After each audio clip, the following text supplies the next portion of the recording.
But Faisal Sahab, you have a different ball game altogether. When we talk about Roots Millennium School System, MIPD comes to mind.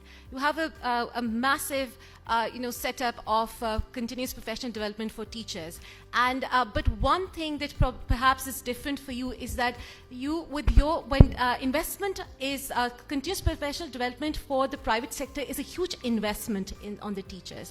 I mean, like, you offer them a lot of opportunities, but then the threat of them leaving the school to join another organization looms large. So how do you manage to keep them? How do you retain teachers? And how do you motivate them? Because we see a lot of teachers from Roots Millennium actually being very motivated about their CPD.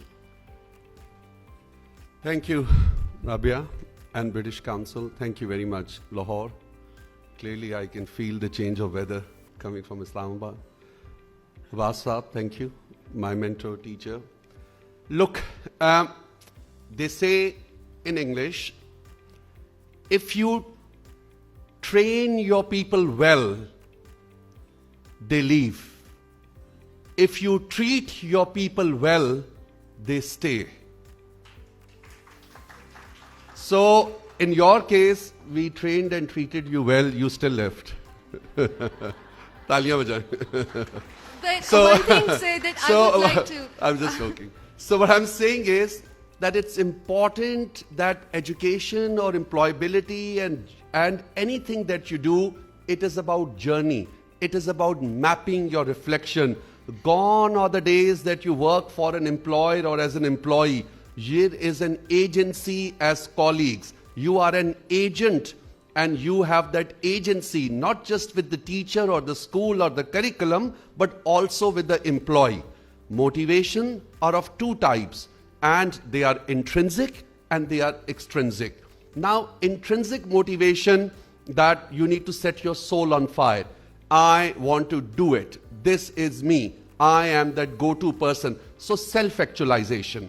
In a country where teachers by at large, not here, are teachers by default, not by design. In a country where we have teaching as a profession, not by choice, but as a chance. In absence of professional regulatory and licensing requirement of teaching profession, it is the responsibility of the governments, policymakers, progressive thinkers, and schools, and any social and development enterprise to create equitable, just, and inclusive professional development opportunities. A teacher from the very beginning, everyone says that teaching is about passion. No more. Teaching is not just about passion, teaching is also a profession. You need to imbue that sense and inculcate that level of understanding that if this is your motivation, if these are the professional development benchmarks and these are the checkpoints and strands that you will evolve, you will be able to progress. So intrinsic motivation versus extrinsic motivation, external factors, career progression. Here in some of the schools, the principals, they never retire till the time, there is a funeral. So, there has to be a process in where the younger lot should be able, and we should learn from some of the national institutions how they recruit, even nursing institutes, even pilots, even the armed forces. They recruit and then people have to leave and they retire. So extrinsic motivation is CPD, professional development, rewards, so on. Motivation is critical. Do not just make this narrative that, look, teaching is just about passion. Yes, it is about passion, but it is a professional career and a trajectory. But the audience here, you are all a dividend of success and progression, and that is why they're sitting here. But having said that, the question of English language, I ask you a question. Is English language, is it a functional subject or is it a fictional subject? Think about it. English language as a function or as a fiction? I don't have an answer. We'll ask Abbas Saab. But let's talk about the facts. The fact is that we are the third largest English-speaking, non-English-speaking nation of the world. Dude, understand. You may seek international immigrations and passports and applying on live, watching Emily's in Paris, but you are the third largest English-speaking, non-English-speaking nation in the world. The largest is United States, then India. 27% of the Pakistanis, they speak English as a first language. 57% of the Pakistanis, they speak English as a second language.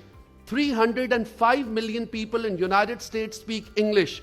265 million people in India speak English. 105 million people in Pakistan speak English. 10 crore, they speak English as a first and a second language. 68 million people. English is linked with England. 68 million people in the country where the language originated from, they speak English. Less number of English natives and citizens, they speak English. Bigger number of English-speaking citizens are here in Pakistan. In England, 68 million people speak English. And in Nigeria, 60 million people speak English.